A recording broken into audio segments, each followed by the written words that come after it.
Passport 3-4 ইঞ্চি হবে না? 3-4 ইঞ্চি হবে না পাসপোর্ট? 3-4 ইঞ্চি। হ্যাঁ, মাথা তো আমারও সমান দেওয়া আছে।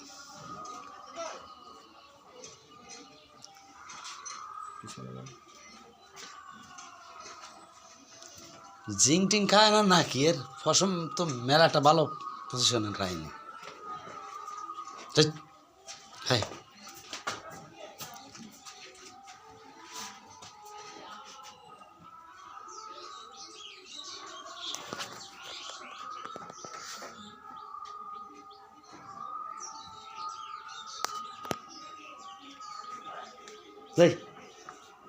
এই